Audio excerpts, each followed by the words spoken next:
So we just started yesterday. That's an intro session, and I shared that even in the YouTube. So you can just, if you think you need a quick recap of what is Python and what's happening with Python, everything, please go through that session. That would be helpful. So now let me share my screen.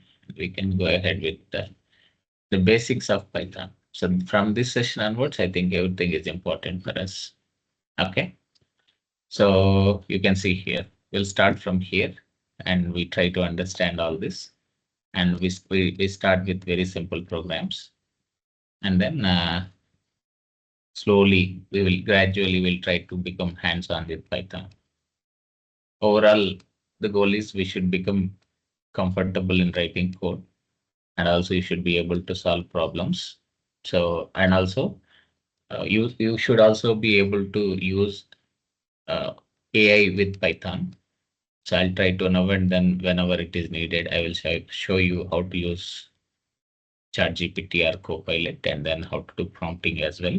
So overall, we are going with both what is a traditional approach as well as the most sophisticated approach.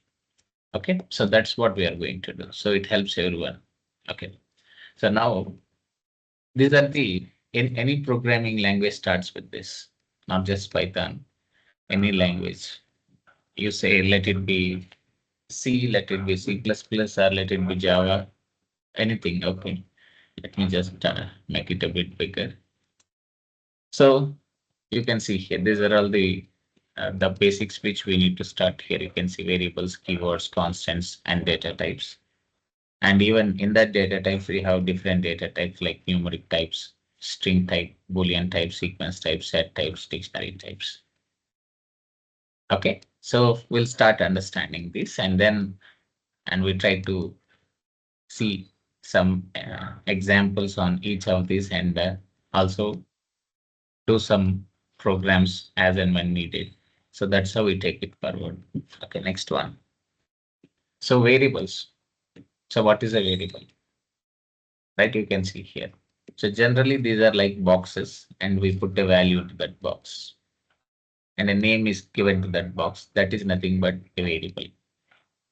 So it is a name that refers to a value stored in memory. Okay, simply speaking, it acts like a container that holds data. And we can change that during program execution.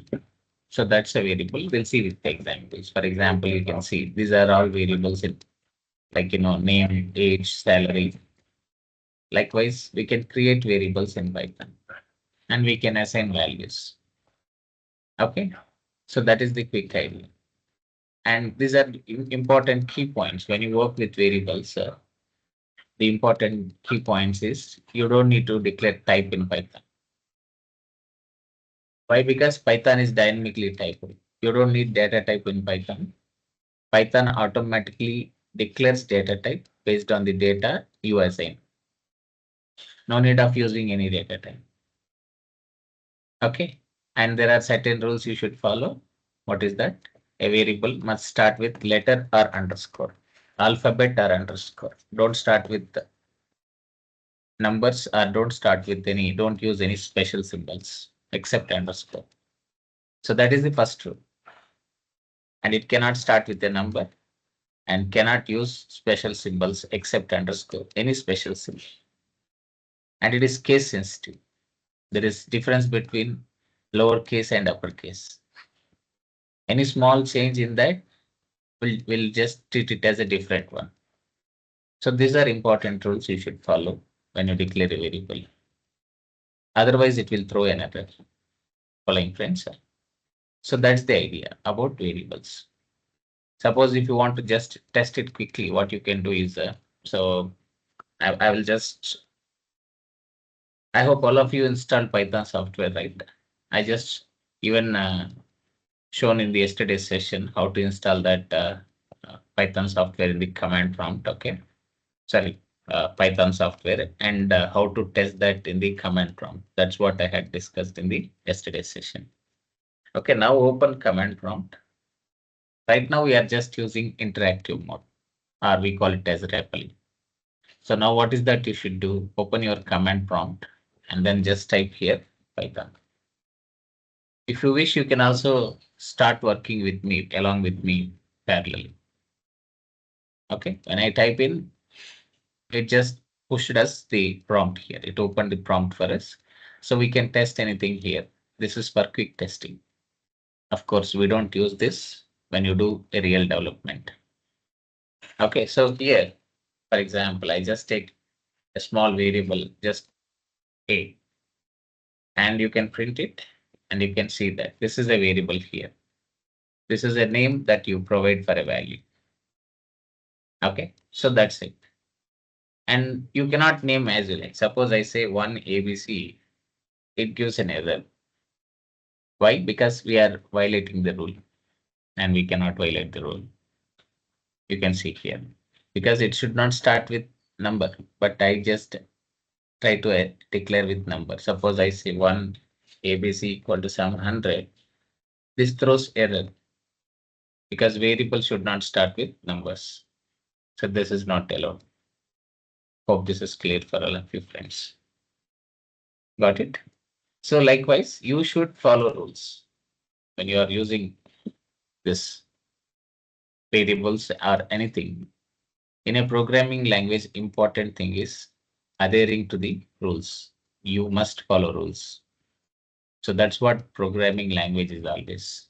It's simply combination of a bit of grammar and a bit of rules.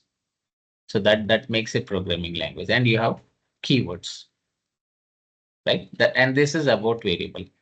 Next one. And we just tested it in this Python prompt here. Okay. Next after that is and you can see these are few more examples here. Student name. Okay, that's a variable. Generally, we use this type, right? Suppose you have multiple names inside a variable, we just separate it with the underscore. And generally, we follow this while doing coding, in my automations. Okay, something like student age, something like marks is active, something like this. And this is always a standard practice. Okay, and sometimes some people use camel case. It's okay. So anything that is standard, we can follow that. We can follow naming variables like this, or you can follow camel case. Anything should be okay. Okay, right. But if you ask me, I am following this kind of this style of declaring variable names. Okay, so that's the idea.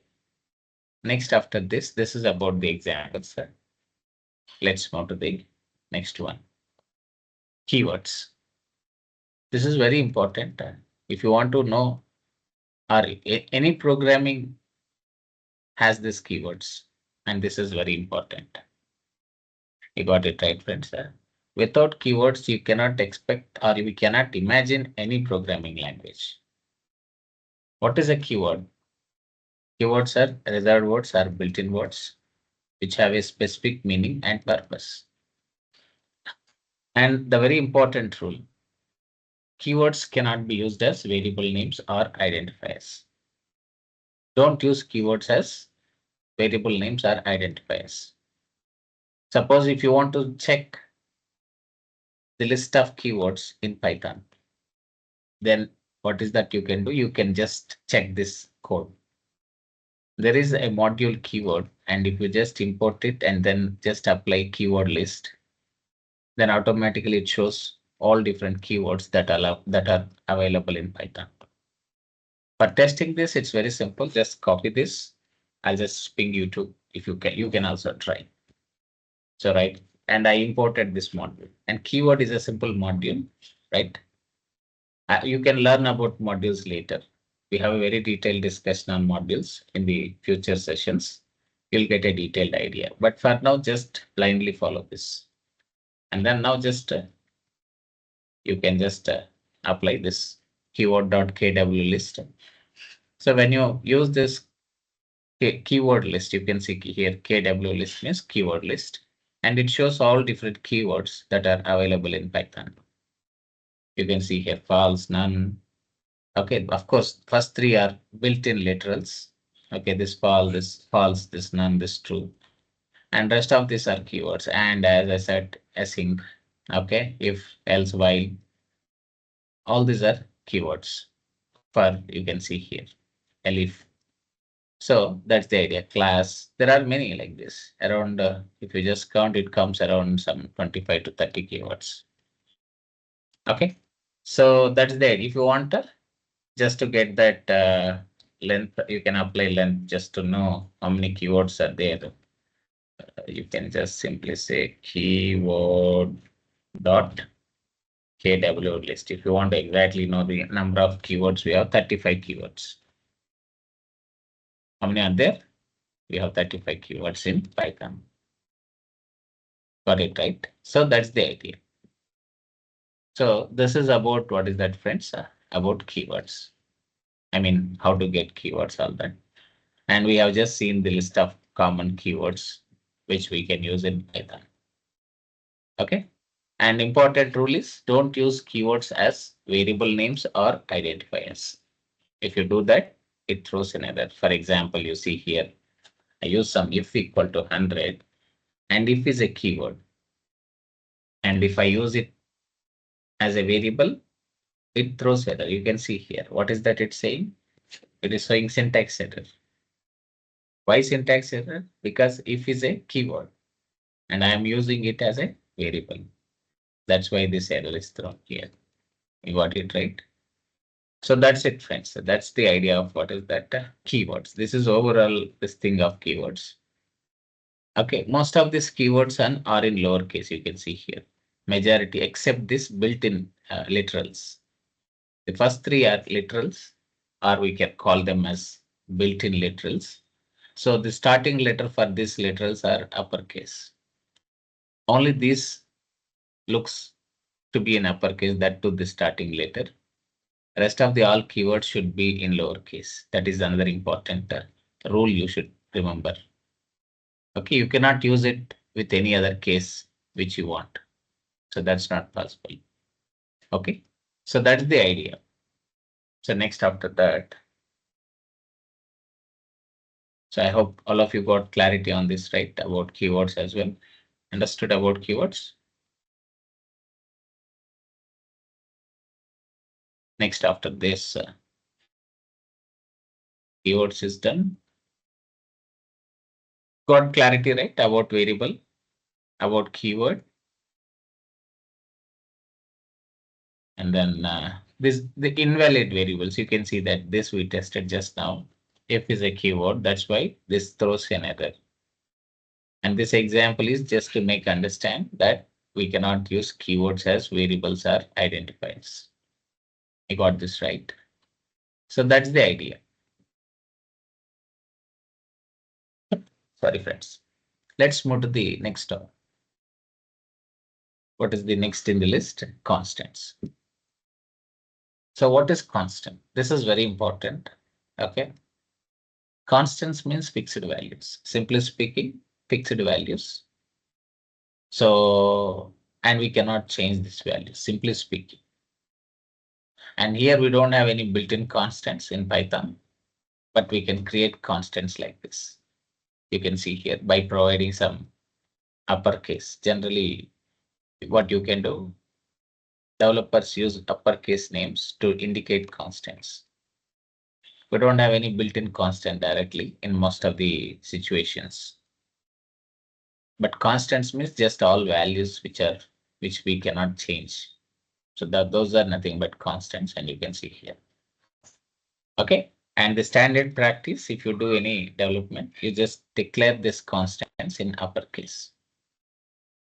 Okay, like Max users, like company, you can see this. And generally using underscore as a separator between multiple names is a good practice. Okay, that's the best practice we do when you do development.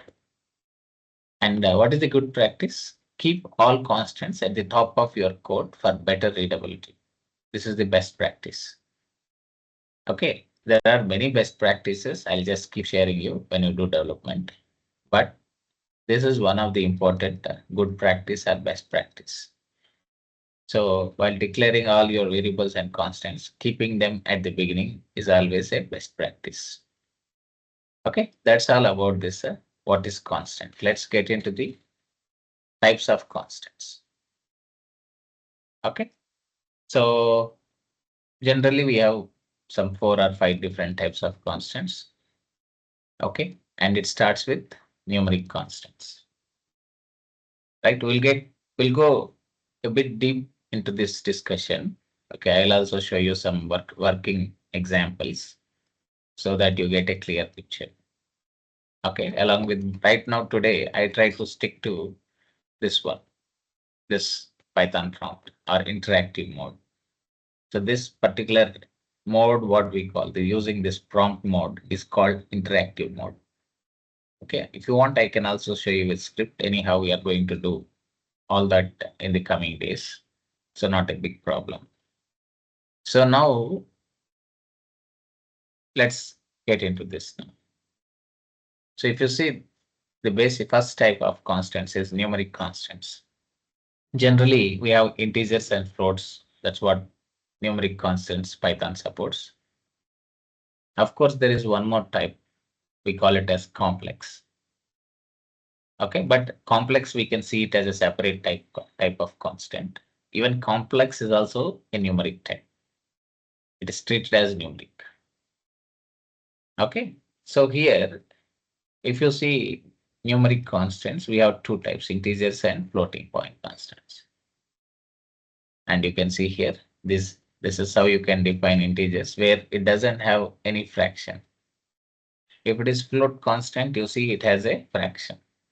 It has a decimal precision here, you can see here.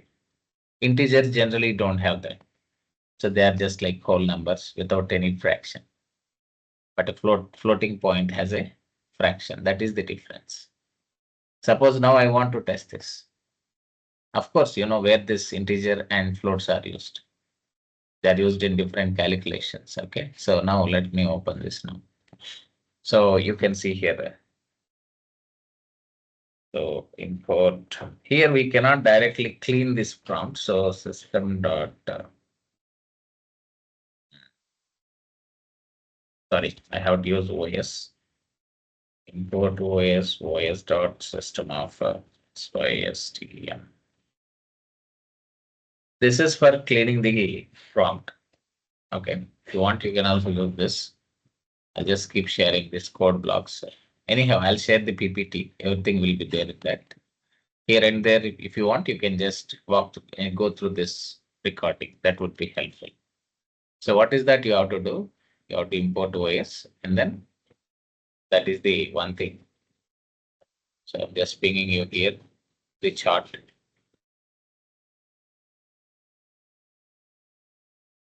Then second statement here is OS dot system of CLS. To clear screen, this is what you have to use. Okay, for clearing screen in command prompt, okay, or Python prompt. Sorry, you can just say right click.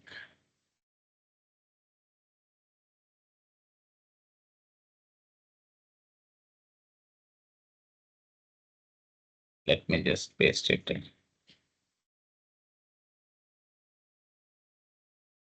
Okay, so you can use it for cleaning up your Python prompt. It's fine. Now we are talking about constants. That too, we are talking about what is that? Numeric constants, integers and floats. Okay, I'll just go a little deep into this discussion. Let's do that now. Okay, so we don't need this. Closing all this. So now, suppose if it is integer, you can take an example, some a equal to 10. All of us know that this is an integer, right? And this doesn't need any introduction because we are learning numbers from school days. Suppose I want to check if it is integer or not. Right? How do we check that? Simple. you can use a built-in function type of something A. So this type is a built-in function. And to that function, just pass this variable A. Now you can see that this is, and press enter. Now you can see the type here, int. So the value which you assign to A is int, and it is a class. Everything in Python are objects. We can conclude, we can say that Python is pure object-oriented programming, because here, even though you do functional programming or procedural or OOP, object-oriented, we have everything objects in Python. Even data types are objects here, you can see here. And that's why it is saying class int. You can see here, right? It's showing what is that it's showing here? It is saying that int, of course, that is the data type. But before that, there is a class. And if you ask me why class, because it is an object and all objects are created with the class. Okay, you'll get a very detailed discussion on this when we jump to the object-oriented programming. For now, just remember, you got it right. So that is the idea. Understood, friends? So this is how you can just declare any value, and then you can just get that what is the type by using type function. But the beautiness here is, what is the beautiness? You don't declare any data type here. Suppose if it is C language, let me just open a notepad for what? For all this thing, okay?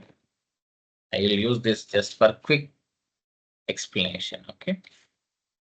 Suppose if it is C language, C or C++ or Java or C#, what is that you should do? You have to say int A equal to 10 and semicolon.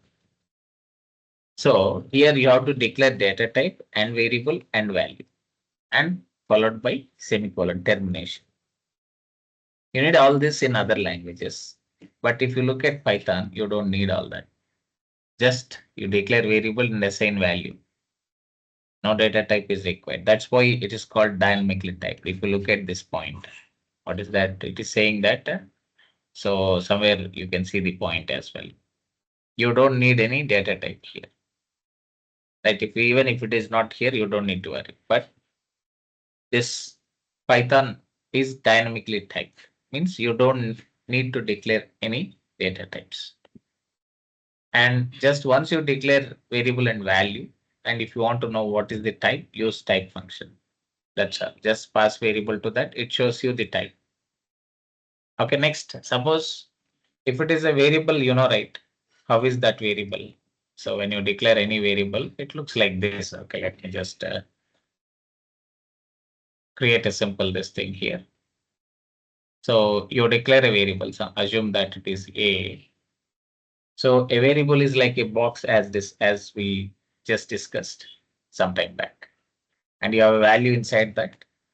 And it has some address. Okay, some 1, 2, 3, 4, 5. I just put some integer address here. And this is how variable look like. So now when you declare a variable, the important thing is it has a type and it has address as well. Okay, two things are important. What is that? The type and the address. That address we also call it as ID. You got it right. To get type, we already just discussed. By now you should be very clear on that. But suppose if I want to know the address, how do I know the address or ID of some variable, ID of some object? How do I get that? Very simple. Go to the prompt. Just simply apply ID, ID of A. This gives you address of that variable. You can see here. So this is where this value 10 is sitting in this address. Hope this is clear for all of you friends. So that's the idea of integer here. Suppose similarly, if you look at float, suppose I take A equal to 10.5. Now you know the process. I want to check type of this. How do I check type of X? And I want to check ID of that X. You can see here. You are having it's getting different address this time because it's choosing a different location to store this 10.5. So that is the idea. So this is how you can test all your values or variables. You just declare variable and assign value and choose type function just to understand what is the data type of it. And ID, if you want to see the address, you can apply ID. So that gives you address. So these are all important basic learnings because when you are starting programming, always understanding these things are important because I remember using type many times for validations, data validations. Right? In such cases, definitely type is a very useful method. Okay, fine. I don't want to go too deep in the beginning itself, but I can show you that as well in the coming sessions. We can have some working examples so that we can observe the usage. So this is overall idea of what is that this first slide with the examples, everything we covered. So what is that? What is numeric constant? How many types are there? Integer and float. And what is how they are naturally declared or how they look naturally. Without fraction is integer, with fraction is float. And how to declare and how to test that type and ID. All that is discussed in this few minutes of discussion. Once you get this idea, it is same for all other constants. Now you can easily explore or R&D on other types of constants. Okay, I'll just show you. Now your journey becomes much more easier. Okay, let's see that now. So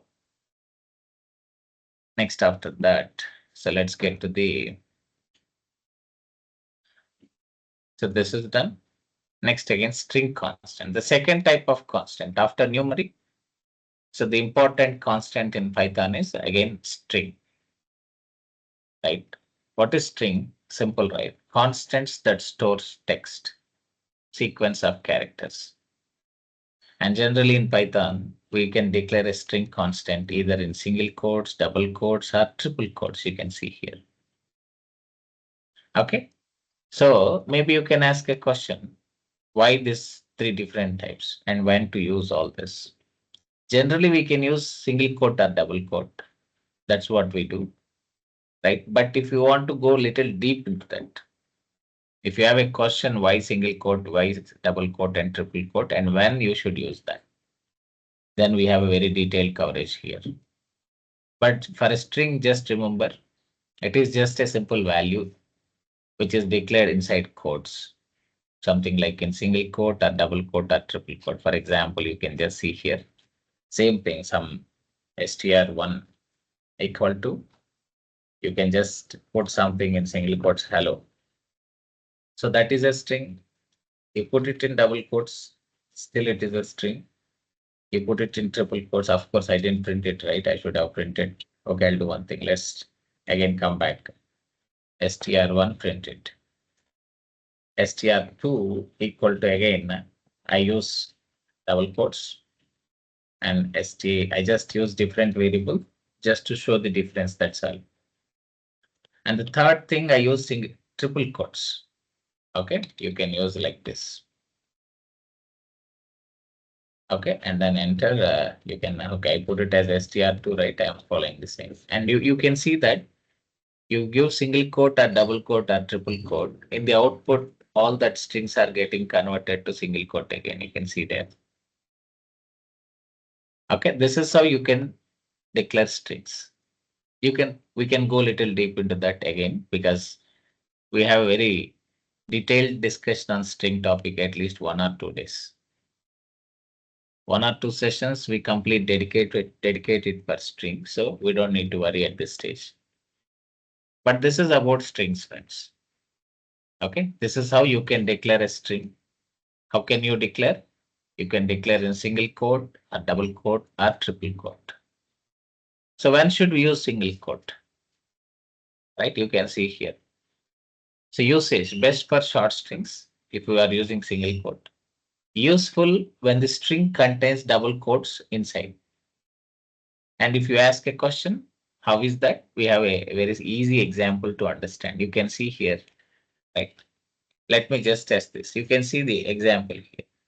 So this is a string with single quotes, and I want to enclose double quotes inside that. Something like a substring, you can see here. Then in such case, definitely single quotes is the best choice. So what do you do right now? Just copy this. If you want, you can also test it. If you are curious, I'm just pinging this. Please test it. Okay. Next, let's come here. So what do you do? Just paste it here. You don't need all that. You can see here now. Yeah. Can you see that? The quote is, he said Python is amazing. And then we are just printing it. Print is for just displaying something. I'll explain that about print again.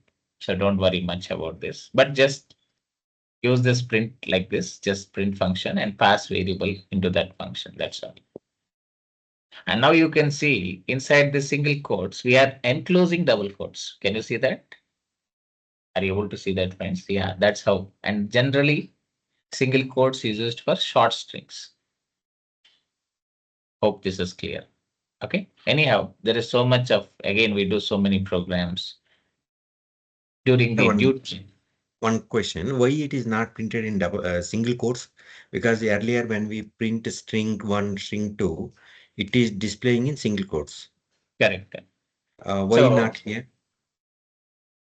see, it is rendering as what is that?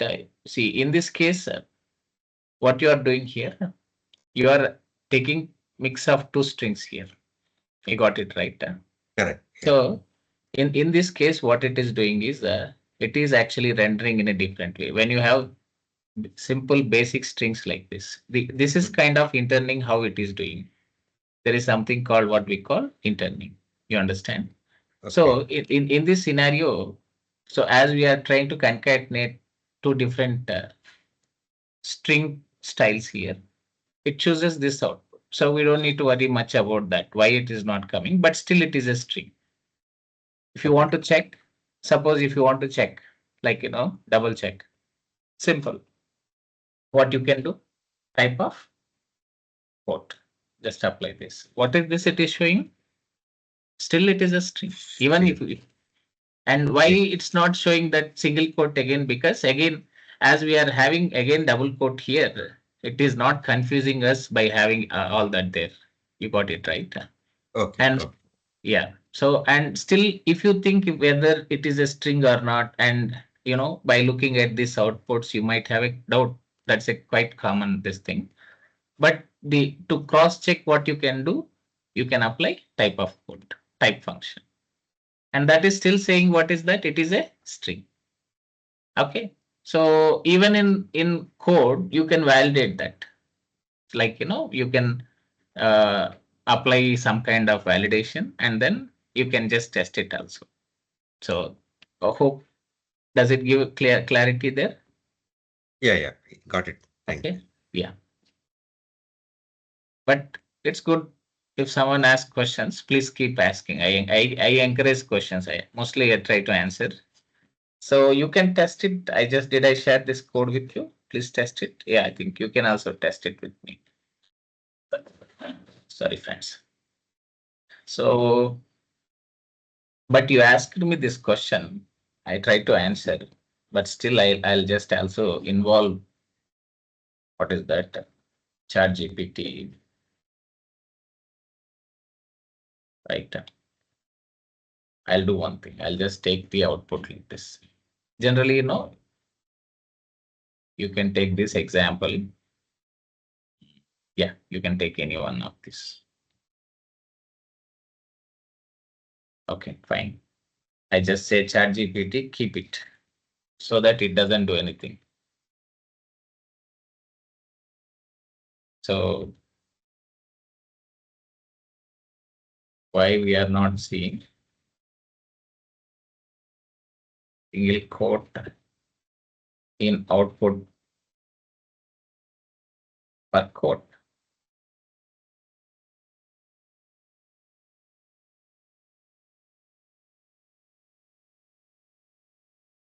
You can see here, it is clearly saying when you print a string, Python displays only the content of the string without quotes. The quotes are not part of actual string value. They are just used in a code to tell Python where string starts and ends. Okay, that's fine.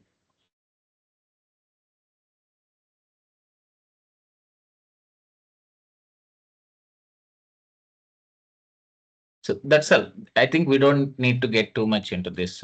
I don't see who is asking this question, but you got it right. Yeah, got it, So sir. Yes. Right. yeah. So next after this, so string thing about single quotes, where we can merge double quotes into this and we can test it. So this is the example we have. You can try that. I just ping you to, and maybe after that I share this PPT also. You can try these examples. And these are all different examples combining this single quotes. Generally, for short strings we use this, and generally if it is a bit little lengthy strings, you can use double quotes. And if it is paragraphs or doc strings, there is something or comments. There are three different things. For comments or paragraphs or doc strings, we use triple quotes. I will show you and explain all this. Whatever you need to understand a Python code and write a Python code, I will try to get all that to you. You got it right. Only thing is you just need to be patient and just be focused. That's it, friends. So this is the idea. So when you want to declare something a paragraph, you can just use triple quotes. But most of the time we use single and double. And wherever there is a comment needed, in such cases we apply. I'll show you all this. Just observe this, that's all. Okay. So, and if you want, you can test it. Print all this in one shot. You get the output and you can see the results. Okay. If you want, we can just try one by one. So what you can try in the prompt, or else the best practice is you can use what? You can use this one. What is that? Your PyCharm. Don't worry about how to write a code in PyCharm or how to create a batch program or okay, this kind of script mode. I'll explain from the very scratch how to open PyCharm, how to create project, how to create file, how to place your code, how to test it, all that. I'll just show you each step very clearly. Okay, I'm just only showing you the behavior of this strings, that's all.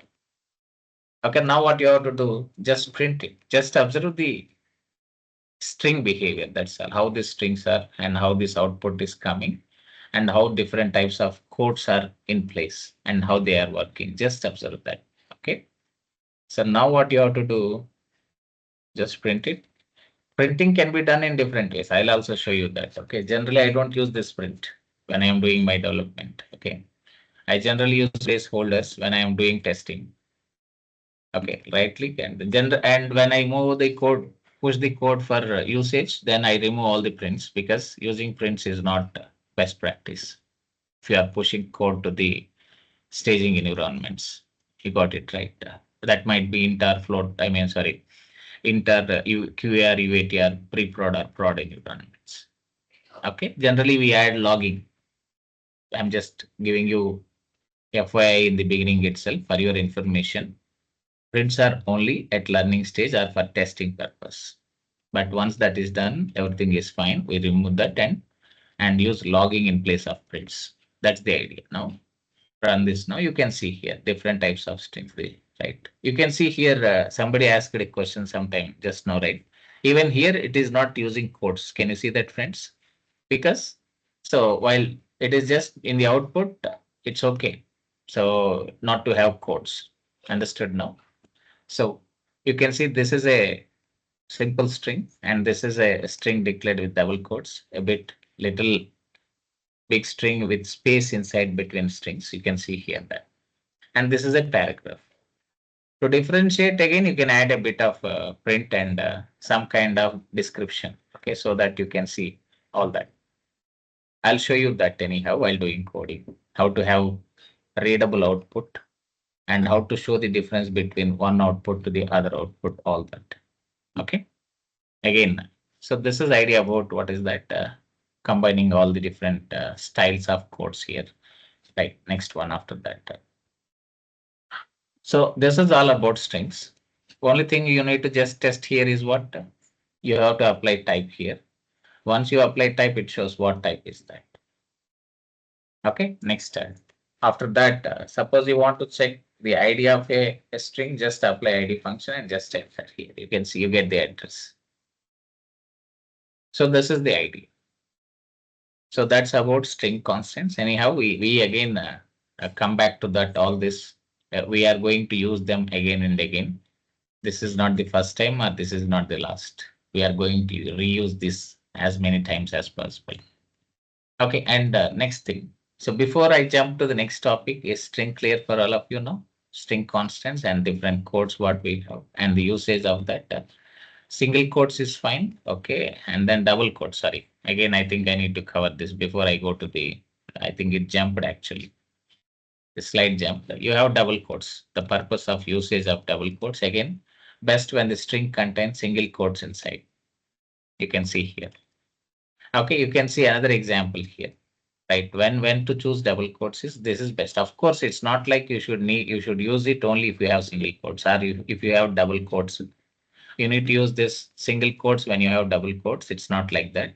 Or you need to use double quotes when you have single quotes, something like that. Of course, that is one scenario.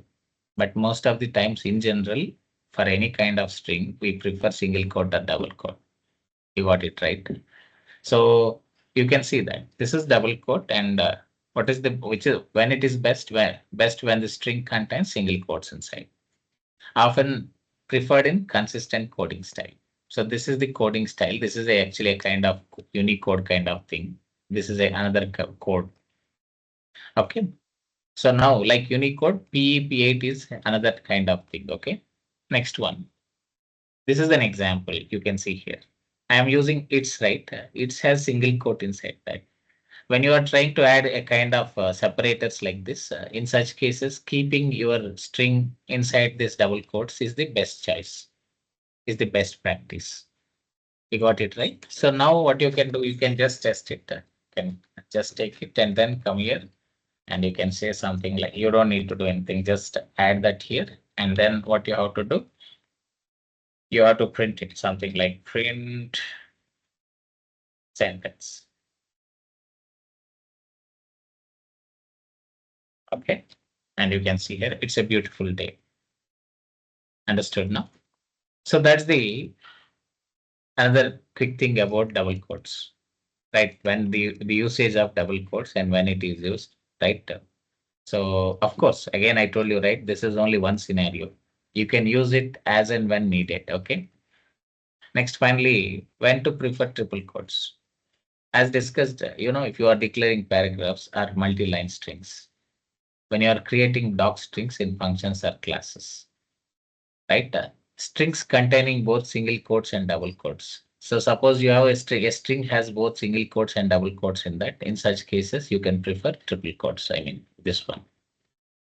Okay. So this is overall idea about all different types.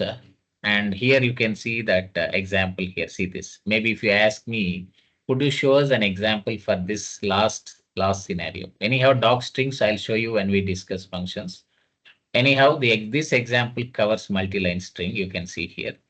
In this multi-line string, if you want to add double quotes and single quotes together, like this, if you want to insert something like this, there are certain scenarios where you need that, if you ask.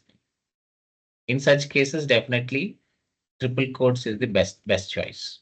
You can see that here. Following friends. So this is all about string and the type of string here and different quotes. And also now we had gone a little deep into that, the usage of quotes, how to use that and when to use that, right? And then also we have seen all that, everything with examples here. Right? This should give you a bit of a clear picture of what is that string and quotes scenarios. Okay. So if you ask me, because again, what is how you are doing it? That is the question you can ask me. So generally, as and when needed, suppose I need single quotes, then I prefer double quotes and then put that single quotes in that. But this kind of scenarios happen very rarely. You got it right. So having something single quotes and double quotes, or this kind of scenarios happen. This happens very rarely, not regularly. Okay, whenever we need, as we know, right, how to handle this, and we choose any one of these things. Suppose single quotes and double quotes, choose this or this, or double quotes in single quotes, choose this. Likewise, so got it. Next, we are jumping to the next topic: Boolean constants. Right after that, numeric constants and strings. The third type of constants we have in Python is Boolean. Booleans means just two different built-in literals. Sorry, friends. What is that? String, I mean true and false.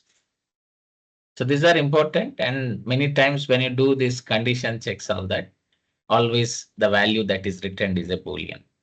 It can be true or false based on the inputs, based on the validation.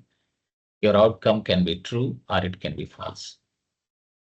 Right? And it is used to represent conditions or states. Okay.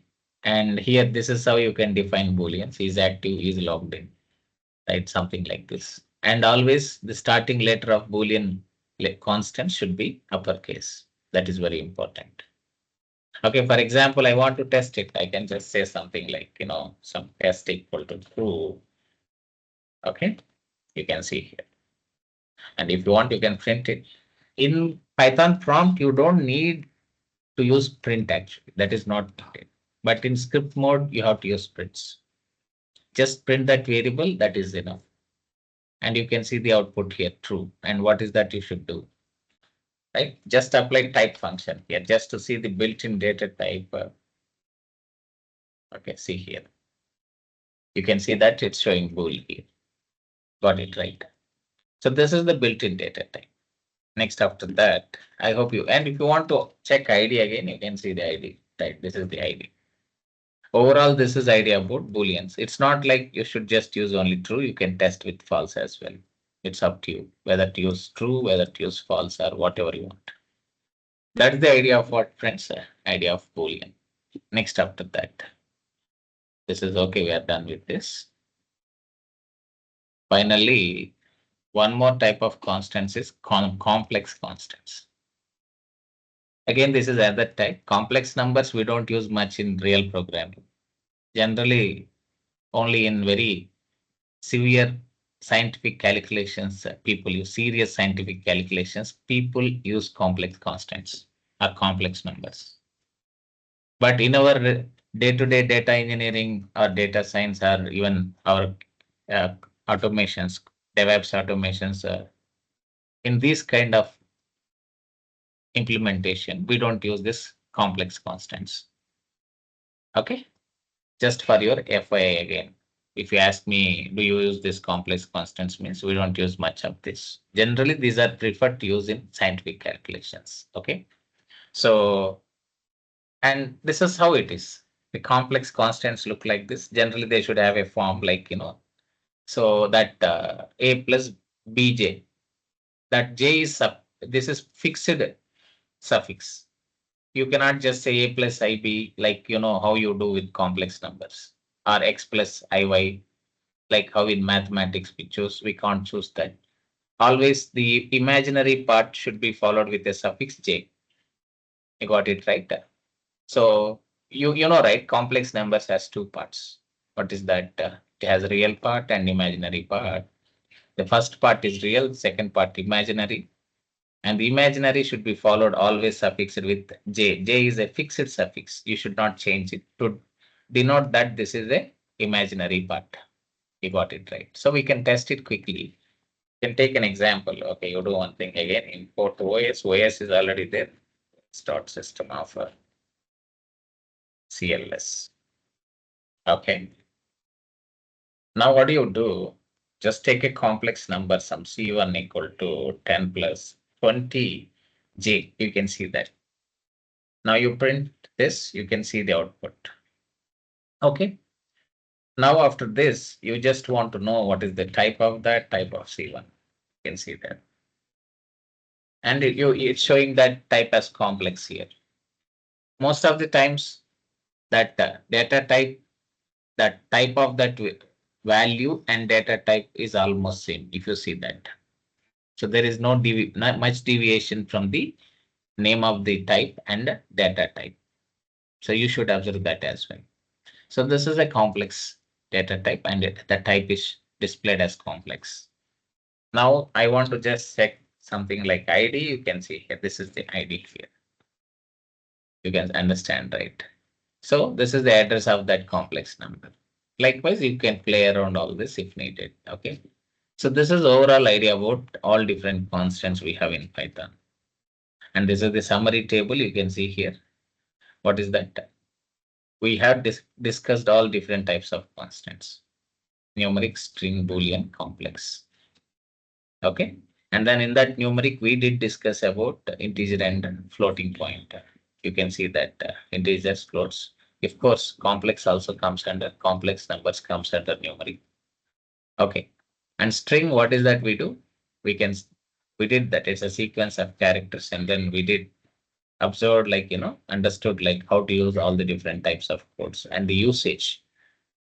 And Boolean, it's nothing but true or false, and then we just added it here with true or false. We just tested.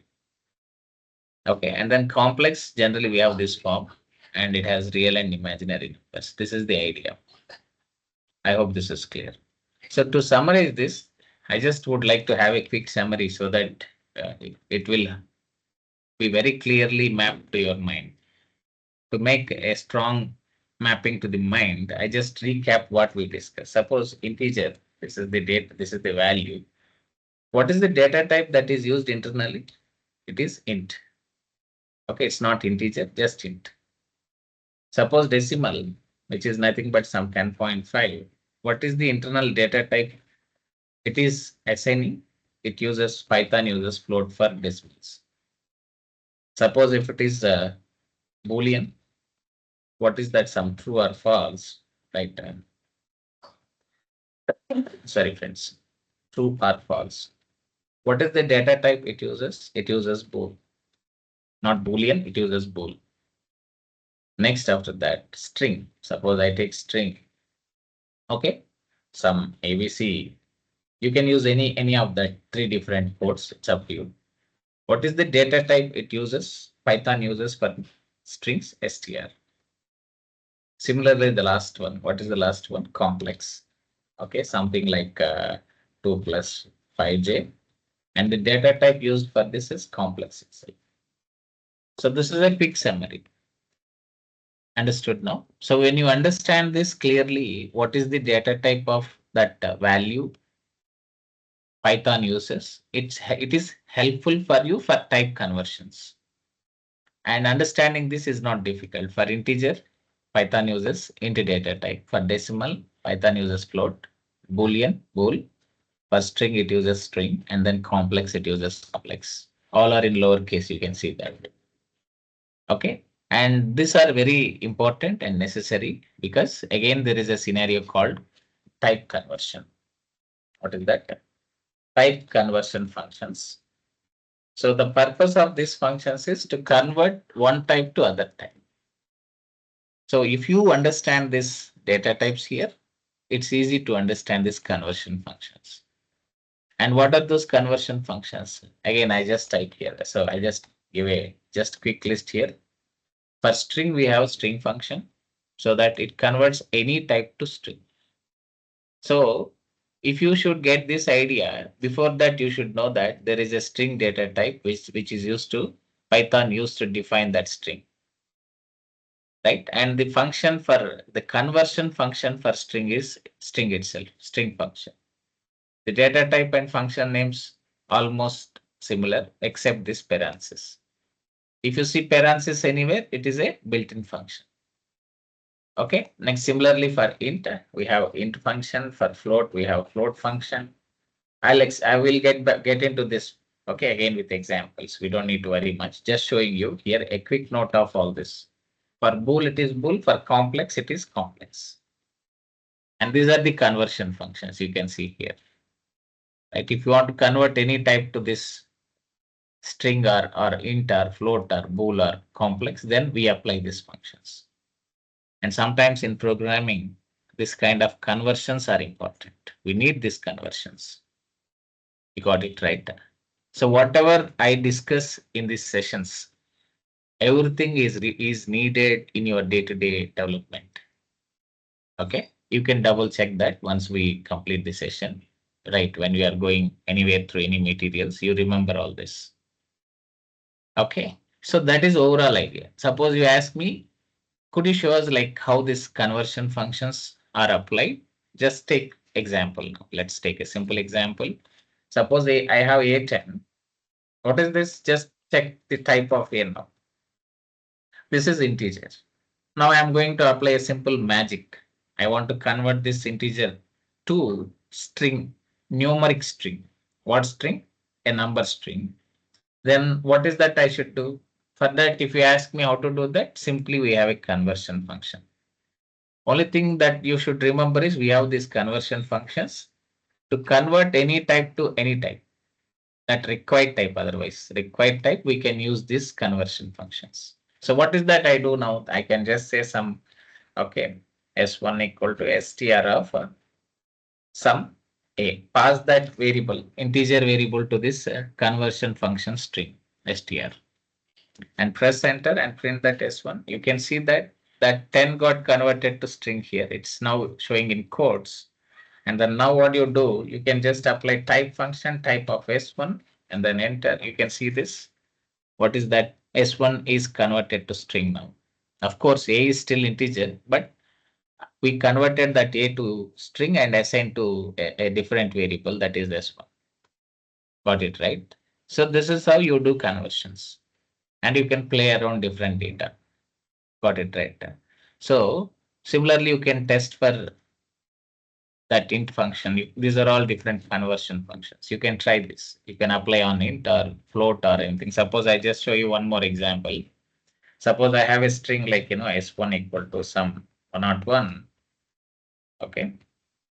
So this is a string for all of you know for sure. Even if I apply type on this, so type of S1, it shows this as string for sure. Now I want to convert this to either int or float. Suppose I just say some f1 equal to, I am converting it to float of s1. We don't have a problem. It's converted to float. You can see that 101.0. Now, if you want to check the type of f1, you can see here. It's float. Just a minute, friends.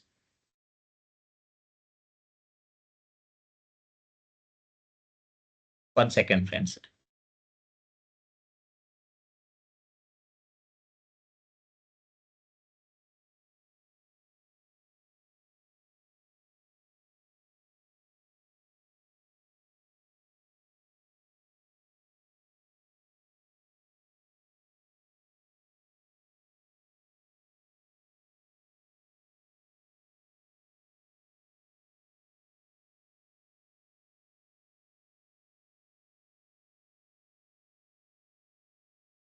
Sorry, friends. Okay. I just need to interrupt. So here you see this float, right? But you just have one scenario. When you are doing these conversions, there are certain places where you have to be cautious. Okay.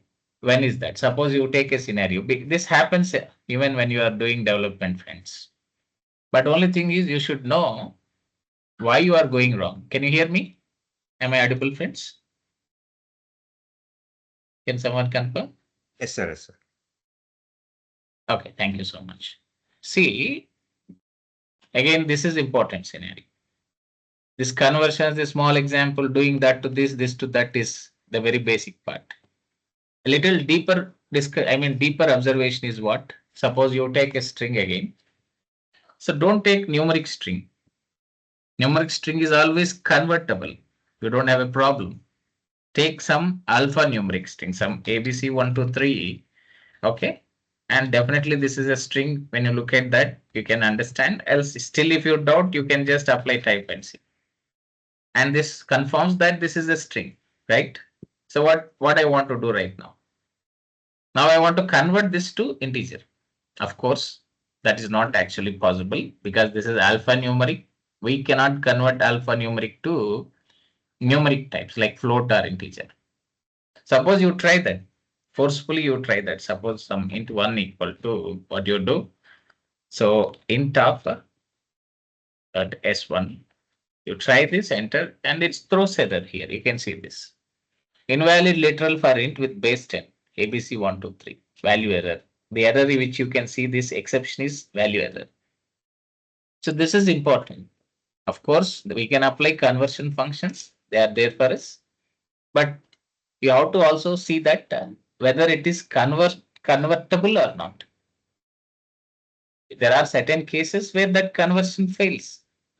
Then if it fails, you don't need to worry about it. Only that you should remember this scenario. Okay, this is not possible because it is alphanumeric. Just revert back to integer and then just do your this thing.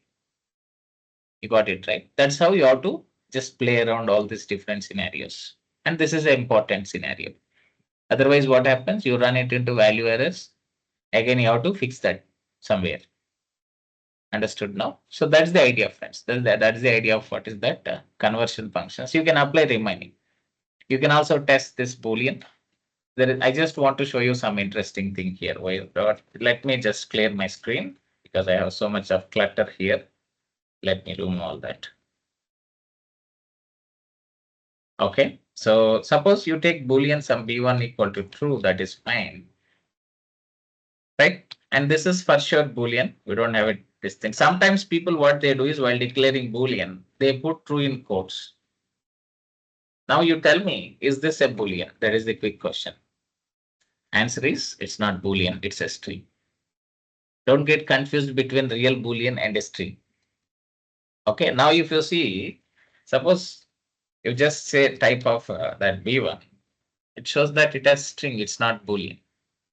So Boolean should not be inside quotes. Remember that, friends. Okay. So this is real Boolean, and then you can just type of that B1. Okay, this is fine. Apply a conversion function. Suppose I convert it to integer. This Boolean I try to convert to integer, just something like, some x equal to int of b1. Okay. It is convertible. We don't have a problem. Now you print x. What is that it is showing? You can see that it's showing as 1 because anything except that false. What is that it does here?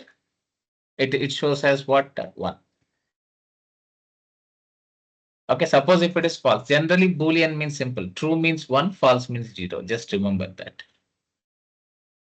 Okay, so now you see here, suppose you take another example, something like b2 equal to something like false. Now you say some y equal to int of b2. Okay, then what is this here? It is 0. So these are nothing but the actual values that represents true and false internally. If it is C or C++, you don't have this built-in literals like true, false. Then instead of that, there we use this 1 and 0. For true, we use 1 and for false, we use 0 there. So these are again important observations. And there is another scenario. You have an integer. Suppose I have integer 10. Now I am converting this to bool. Okay. So bool of what is that? Some x. I am passing this and printing b1. And it's always true. Suppose I take a negative value, you can say here something like -10, and then what is that b1 equal to? So bool of this x. Now you print this b1, still it is true. So you should understand one thing: negative or positive value except non-zero. If it is non-zero, then it's always true, right? Only when it is false, only if it is 0, only in such case that conversion shows you false. Suppose I have x equal to 0. Now I am trying to convert this to bool. Some b2 equal to, I say, bool of x. So this is the only scenario where your numeric conversion to Boolean returns false.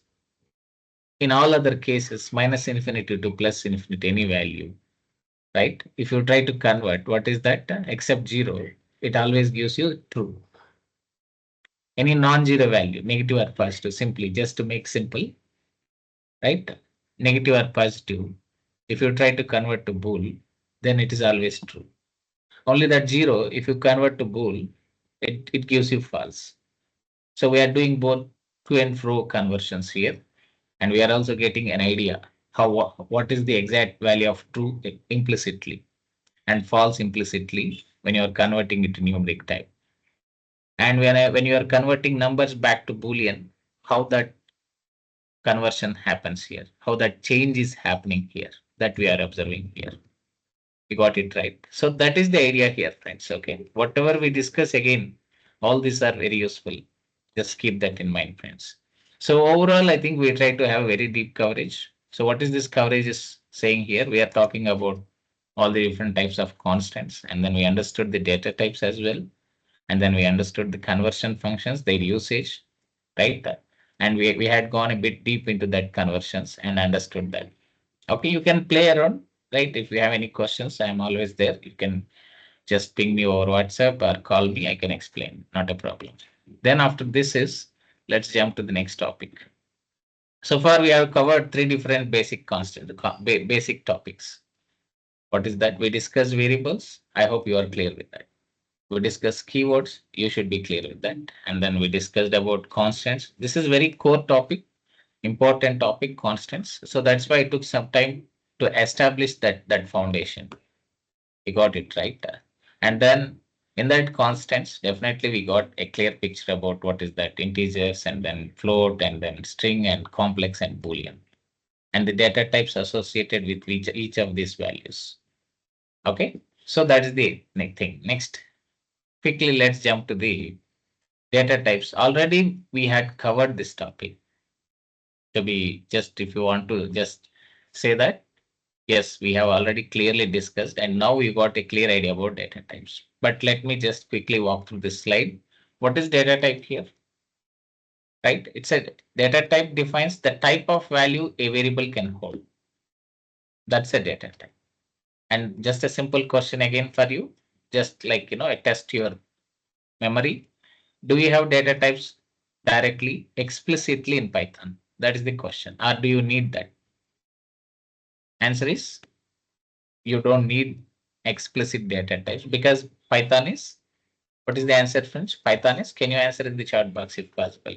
Dynamically typed. So what is it? It is dynamically typed. So you don't need to define data type explicitly in Python. Okay, so that is the idea. So next after that, so now you can see these are all different data types.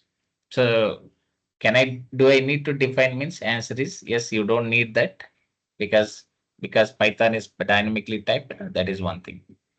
And these are all different categories of data types. Numeric types, you have int and float that we had discussed with examples. And complex, anyhow, we can put it into complex category even though we add it under numeric type. Next one, sequence types. These are important, friends. What is that? Anyhow, I'll go with a very detailed discussion on this data structures. What is we call this list and tuple. Sequence types in sense, even string is sequence. Even string is a data type. The string we had discussed already and different types of codes and then all that stuff and then usage part and all that. Apart from that, we have list and we have tuple, two more types. So I'll just quickly talk about this. I don't go too deep into this because we have a very detailed discussion on data structures. Okay, and this is one of the core concept of Python. Mastering data types will help you a lot in your different areas of programming. Maybe data science, maybe data engineering, maybe big data, maybe data automations, anywhere.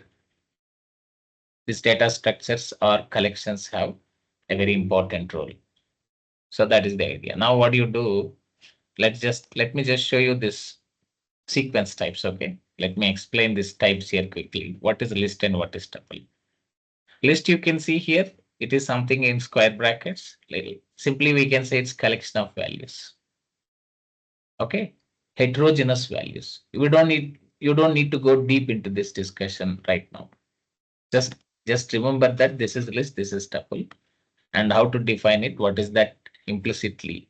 Internally, what is the data type? Understand that part. That is enough. Okay, because we talk about at least a week or two only on these collections. Okay, now generally this list is ordered and then it's mutable. Mutable means you can modify it. I'll talk about mutability again in detail in next class. And tuple is also same as list, but even this is ordered but immutable. These are all sequence or linear data structures which has indexing. Suppose you just want to test it, you can do this something. Yes. So what is that you can do? You can take a list, something like list 1 equal to, okay, you take square brackets 1, 2, 3, 4, 5. This is a simple list of numbers or integers. Okay, enter, just print this. This is a list. Okay, list 1, you can see there. And just want to check the type, you can just check the type of list here, type of list 1. Okay, that's it, friends. So, and we have seen the output there. So, and even this has some address. Even list data type has address, but this whole list is treated as one object. Don't think that 1, 2, 3, 4, 5 are treated as different objects. This whole list is one object. Suppose you just say ID of list 1, it just gives you only one address, because this whole list is an object where all your values sits inside that object. Okay, we'll get into that again when we get into that data structures topic or collections topic. So, but this is the idea of another sequence, another data type list. Similarly, we have tuple. So we said tuple 1 equal to, you can just see, for list we use square brackets. For tuple we use this round brackets. You can see just this. Okay, and then again you can pass similar data, right? And then you can print this tuple. Okay, and then just check the type of tuple, type TUPL1. Enter. So you can see there. And if you want, you can check ID of tuple. Even tuple has an address. The difference is list is mutable, tuple is immutable. Again, if you ask me, yeah, just wait for a few more days. When we start this collections or data structures, I will show you a clear difference, like how list is mutable, how we can modify list. How tuple is immutable, what happens if you try to modify tuple. But just remember, mutable means you can modify something. Immutable means we cannot modify it. That's the simple difference between mutable and immutable. And here list is mutable, tuple is immutable. You got it right. So that is the idea, friends. So next after that, another sequence data type. We covered all the sequence types now. We did discuss about string, we did discuss about list and tuple. And the implicit data types that are assigned to this data type, I mean to this sequence types. And the next type is set type. Right? Set is also a data type. Again, it's a data structure. Okay. So it is unordered and it has unique elements. So I'll just show you here. I just take it as an example, simple set example, some set 1 equal to. You have to declare set in flower braces, just say like this and then enter. Okay, you can see as these are sequence, the other things, string, list, and tuple are sequential data structures. They are ordered data structures. Okay, but this set is unordered. Okay, so now if you just print this set 1, you can see the output here. Generally, the behavior of set is suppose you try to add some duplicate values. You can see this. I put some duplicate values here and I try to print it and again print this set. You can see that it's removing that duplicates and it's giving you only unique values. That is the behavior of set.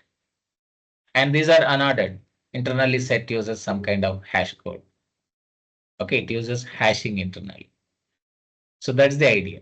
Okay, suppose if you want to check the type, you can just use type and then say set 1 and then just enter. So this is how you can just check the type. Okay. And finally, what is that? After you check this, if you want, you can check ID. By now you got the flow. I'm very sure you understood the flow. What is that? How to check, declare a variable and value, and how to test, how to look for data type or test for data type, how to use type function, how to look for address or ID function. Okay, by now I think this session should have definitely given you a very clear this thing on all this. Okay, next after that, so this is done, set type is done. Okay. set is done. And finally, these are examples we already tested. We don't need to go there. And mapping type. There are two more types we just need to quickly cover here. Mapping, for mapping, we have dictionary, and none type. This is quite common in Python. If you don't want to assign any value, we set it to none. That is the best practice we follow in Python. Mapping type means using dictionaries. Dictionary is something like this, where you store data in the form of key and value pairs. Mostly dictionary is something like JSON. If you are familiar with JSON structured data, then automatically it's almost same as dictionary, or vice versa. Dictionary is same as JSON. Nothing much different from JSON. Okay. So now what do you do? Just go to the prompt and just test it. Okay. Some D1 equal, you can just take 1 : some ABC. Okay. Comma. You have to add it in the form of key and value pairs. 2 : something like BBC. And then just close that braces set and then enter and then print D1. This is dictionary. Anyhow, we'll talk about it again. We have a very detailed discussion on this. So only just here, we are introducing that data type, that's all. We are not going into the details of that data type. You got it right. So that's the idea, friends. So what is the type of this? Something like type of D1. Okay. So now you can see that it is dict here. That is the data type of dict. If you want, you can check for address with ID. Okay. And finally, the last type is none type. You can just take something like, some x equal to none. Okay. This is none. Okay. You can print this. So when to use this none? If you don't want to assign any value, in such cases, we just by default assign with none. You got it right.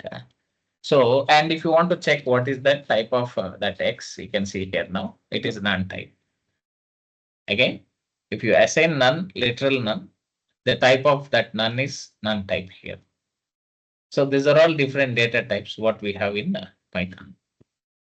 You got it right. We covered everything in detail. We got introduced to all different data types. Right? Starting from numeric types and then sequence types, that is string, list, and tuple, and set type. And similarly, mapping type and none type. So these are all different data types, what we have, different types of data we have, and the conversion functions. And also what is that we did discuss in today's session. We also had a coverage of what is that, the basics of programming, that is all these variables, keywords, constants, and data types. So this is for today. Hope you had a good this thing. The content is useful for all of you, right? Yes, sir. Any questions, friends? If you can ask questions, I am free to answer because I don't have this thing to answer because